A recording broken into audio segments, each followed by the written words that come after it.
부활 세례 빌립보서 3장 10절에서 13절 봉독했습니다. 유대인에게는 다른 민족이 없는 아주 독특한 이벤트들이 많이 있습니다. 특히 그들이 자라면서 치르는 단 한 번 치르는 중요한 행사가 무엇일까요? 힌트 드릴까요? 13살 되면 치르는 행사. 바미스바입니다. 바미스바. 바미스바, 바는 원래 아들이란 뜻이죠. 바디메오 할 때 디모데의 아들. 네. 미스바는 계약이나 율법이라는 뜻입니다. 그래서 바미스바는 계약 혹은 율법의 아들이란 뜻입니다. 이제부터는 이제 성장한 사람으로서 하나님과의 계약을 준수할 것을 다짐하는 유태인의 일종의 성인식입니다. 근데 굉장히 화려하게 크게 아주 꼭 지키는 바미스바입니다. 여러분, 저희 딸들도 유대인 동네에서 자랐는데 요 13살 때 되면요 1년 내내 그 생일이 되면 초대를 받습니다. 유대인들이 생각하는 그 성인의 개념은 하나님과의 계약을 직접 맺은 사람이에요. 그러니까 유대인이 바미스바 13살 때 바미스바 행사를 성인식을 치르면요 그때부터는 하나님과 직접 계약을 맺은 성인입니다. 그래서 이때 비로소 유대인의 공동체의 일원이 돼서 뭐 성경도 낭독할 수 있고, 네. 마치 세례를 받은 사람이 성찬에 참여하고 또 교회 일원으로 확정되는 그런 것 같은 똑같은 의미가 있습니다. 자, 다음 질문입니다. 그러면은 구약 성경에서 보여주는 모든 이스라엘 남자들이 일생 단 한 번 받는 행사는 너무 쉽죠?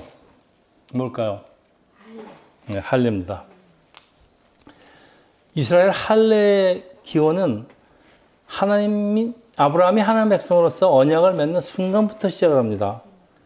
그리고 하나님은 이때 새 이름을 주시는데 아브라함에서 높으신 아버지라는 그 아브라함, 열국의 아버지라는 새 이름을 주시고 그리고 할례를 받으라고 명령을 하십니다. 창세기 17장 10절에서 11절. 너희 중 남자는 다 할례를 받으라. 이것이 나와 너희와 너희 후손 사이에 지킬 내 언약이라. 언약입니다. 너희는 표피를 배워라. 이것이 나와 너희 사이의 언약의 표징이니라. 할례, 태어난 지 8일 만에 반드시 치러야 되는 할례는 갓 태어난 사내아의 생식기 끝을 조금 잘라내는 의식인데요. 육신의 표적을 남김으로써 하나님 백성이 되었다는 것을 마음 깊이 기억하기 위함입니다. 남자들이 아마 화장실에 갈 때마다 나는 하나님 백성이구나. 네. 네. 이게 하나님께 갓 태어난 아기를 하나님께 드리는 의식이라고 생각하면 될 것 같습니다. 근데 이 유대인의 할례는 예수께서 십자가에 죽으시고 부활하신 후에 세례로 바뀌는데 할례와 세례의 이유는 똑같습니다. 하나님의 백성이 되는 거예요. 그리고 옛사람은 죽고 하나님의 언약 백성으로 새롭게 태어나서 하나님의 유업을 이어가는 것입니다. 갈라디아서 3장 29절입니다. 너희가 그리스도의 것이면은 곧 아브라함의 자손이요 약속대로 유업을 입을지니라. 여기 지금 신구약이 합쳐져 있습니다. 그렇죠? 삶의 가장 중요한 행사를 우리는 통과 의례라고 그럽니다.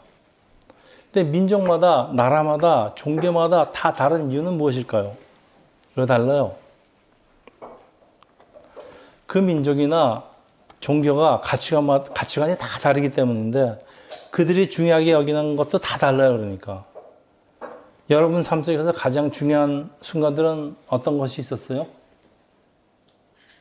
여러분 삶 속에서 가장 여태까지 살아온 그 짧은 생을 뭐가 있었을까요?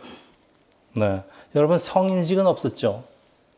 네, 입학은 많았죠. 그 다음에 결혼, 네, 또 미국으로 이사 온 거 굉장히 중요한 순간이죠. 또 집을 사고 이사 간 거.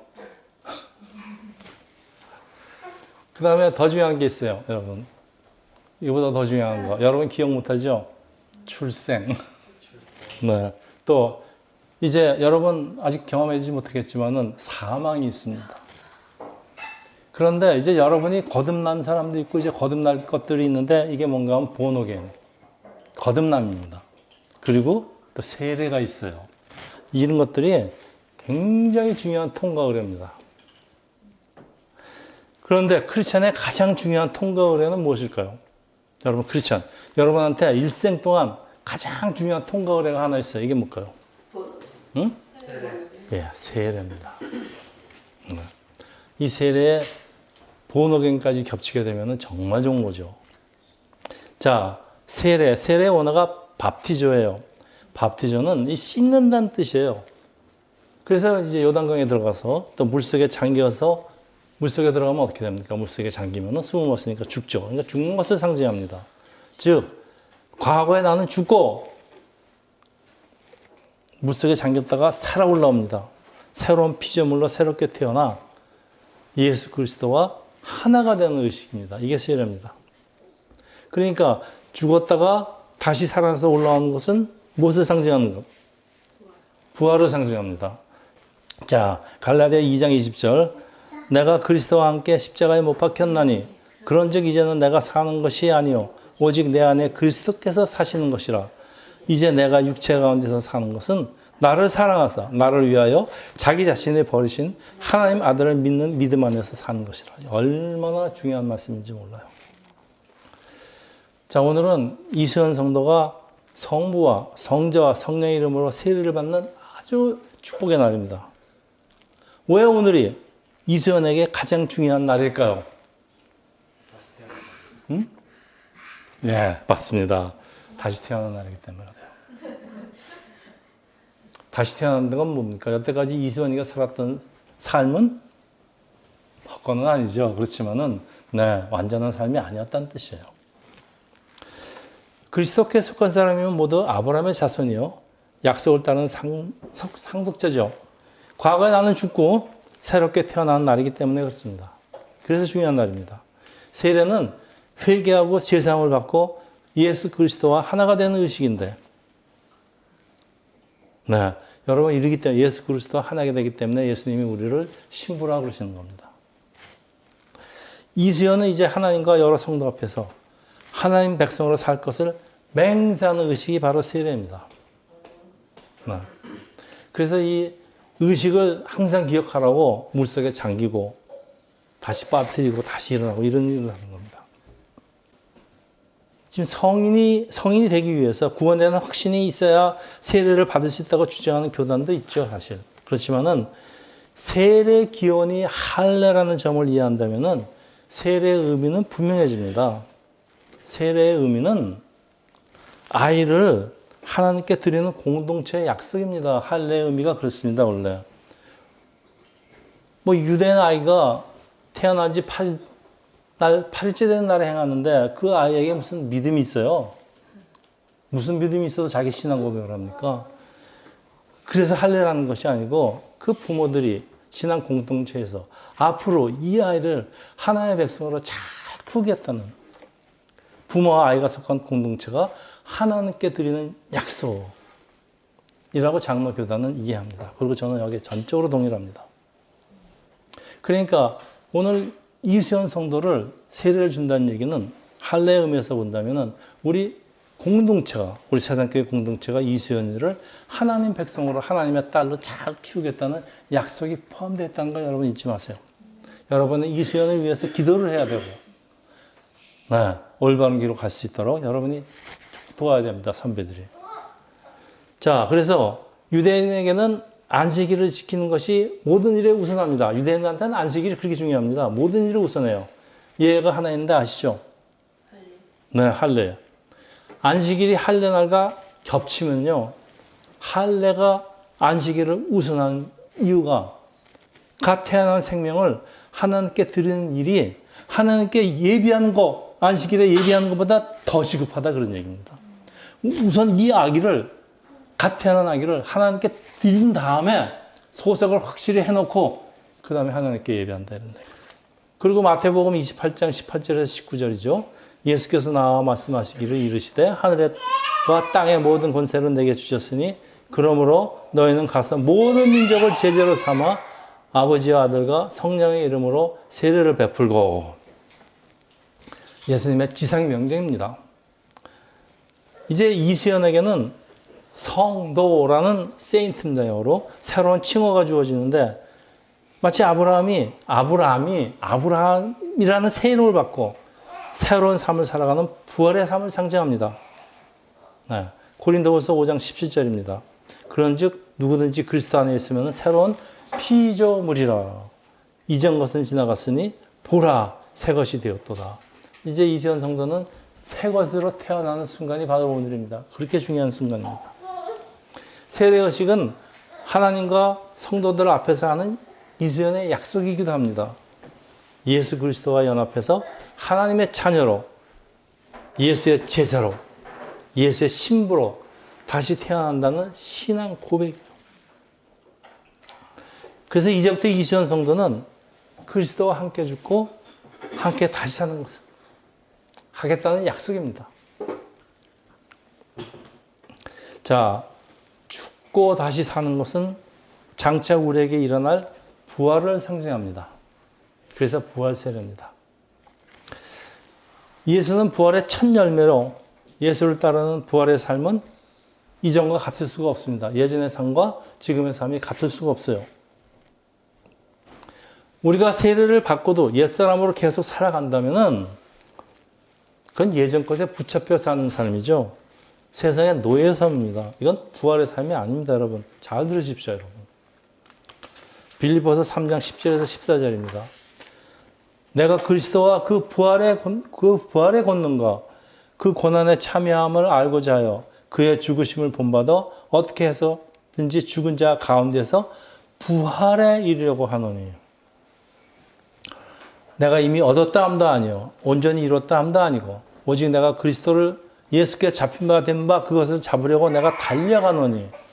형제들아, 나는 아직 내가 잡은 줄 여기지 아니하고 오직 한 일, 즉 뒤에 있는 것은 잊어버리고 앞에 있는 것을 잡으려고 표대를 향하여 그리스도 예수 안에서 하나님이 위에서 부르신 부르심의 상을 위해서 달려가노라. 요게 세례받은 크리스찬의 삶이 이래야 됩니다. 앞만 보고 나가는 삶이 부활의 삶입니다, 여러분. 그래서 크리스찬의 삶은 이 구약시대의 할례에 머무는 신앙이 아니에요. 이 과거에 붙잡힌 신앙이 아니고요. 예수를 따라가면서 그 앞에 있는 것을 붙잡으려고 더 높은 것을 향해서 나아가는 삶입니다. 여러분이 더 높은 곳을 향하여 나아가는 자세가 없다면요. 이건 부활의 삶이 아닙니다. 더 높은 곳을 향하여 날마다 나아갑니다. 죽었다가 다시 태어나는 이 세례는 본어겐, 거듭나는 것, 부활을 상징합니다. 그래서 부활절에 받는 세례가 특별히 의미가 있다고 생각하는 것은, 그래서 부활 세례입니다. 예수께서 십자가에서 죽으시고 사흘 만에 부활 승천하신 사건 이후에 곧 이은 77일 49 오순절에 이어서 성령 강림이 일어나기 때문입니다. 성령의 역사입니다. 성령의 역사는 계속되고, 또 여러분이 세례를 받을 때 성령 세례를 받지 않았다 치더라도 언젠가는 성령 세례를 받게 되어 있습니다. 왜냐하면 하나님이 사람의 연약함을 오버라이드 하시는 하나님의 은혜이기 때문에 그렇습니다. 여러분 마음에 성령 세례를 받지 않으면 제가 여러분이 천국 들어간다고 보장을 못합니다. 그래서 여러분은 언젠가 반드시 받게 되어 있습니다. 어떤 사람은 급격하게 강격적으로 받는 사람도 있고 천천히 조금씩 받는 사람도 있습니다. 자, 여러분 지금 내가 가지고 있는 신앙보다 더 중요한 것은 날마다 조금씩 죽게 나가야 되기 때문에 앞으로 가지게 될 신앙입니다. 여러분 지금 신앙 좋다 치더라도 앞으로 여러분은 점점 더 믿음의 신앙으로 더 자라가야 된다 그런 말씀입니다. 그리고 새롭게 태어나는 생명이죠. 부활하고 세례받고 새롭게 태어난 생명은 한 개인이나 한 가정의 일이기도 하지만은 그것보다도 앞서 우리 공동체, 믿음의 공동체의 일이기 때문입니다. 세례는 개인적으로 받죠. 주님의 지상명령으로 죄인을 하나님 앞으로 인도하기 위해 하나님의 자녀로 인을 치는 일이죠. 이것은 교회에 주어진 가장 큰 사명이면서 특권이기도 합니다. 유아 세례를 받은 아이들이 나중에 성인이 되면은 우리 미국에서는 컨포메이션이라는 걸 합니다. 이게 뭘까요? 컨포메이션. 우리 장로교단에서는 세례를 2번 주지 않습니다. 세례를 한번 받고 나서 성인이 되면 고등학생, 대체적으로 고등학교 때 합니다. 컨포메이션을 하는데요. 이 컨포메이션은 이 아이가 세례를 받았지만은 자신의 입으로, 자신의 의지로 신앙 고백을 하는 게 컨포메이션입니다. 여러분, 그러면은 무슨 얘기예요? 유아 세례를 유대인의 할례에 비유한다면은, 네. 성인 세례는, 유아 세례를 받지 않은 성인 세례는 할례와, 유대인의 할례와 유대인의 바미스바를 합한 것 같다는 생각이 안 듭니까? 저는 요번에 그걸 발견했습니다. 참, 이 유대인과 크리스천은 뿌리가 같기 때문에 참 성경 전혀 다른 것 같은데도 나중에 잘 따져보면은 그렇게 일맥상통하는 점이 있어요. 네. 이제 이수연 성도는, 네, 성도입니다. 신앙 공동체의 일원으로서 참여해서 또 당연히 성찬을 참여할 수가 있습니다. 그리고 많은 교회 행사에 참여할 수가 있습니다. 또 하나님 나라를 확장하느라도 또 더 열심히 일하고 예수와 하나님과 직접 만납니다. 이제는. 교제할 수 있는 특권을 얻었습니다. 이게 세례받은 세례교인의 특권입니다. 예수의 신부로서 하나님의 언약의 백성임을 간직하면서 여러분들 모두 이수연 성도를 하나님 기뻐하시는 하나님의 딸로 만들기 위해서 반드시 여러분 혼심을 다해서 기도하고 참여해야 됩니다. 그래서 여러분 모두 우리가 부활의 확신과 성령의 주는 평화 인도를 바라면서 살아가는 예수 이름으로 축원합니다. 우리 기도하겠습니다. 할렐루야. 하나님 아버지, 오늘 세례의 의미를 다시 한번 살펴보았습니다.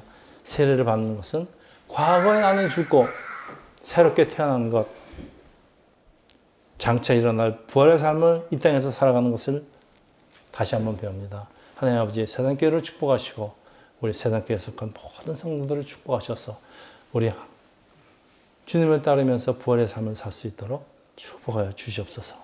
감사드리면서 이 모든 말씀을 우리 주 예수 그리스도 받도록.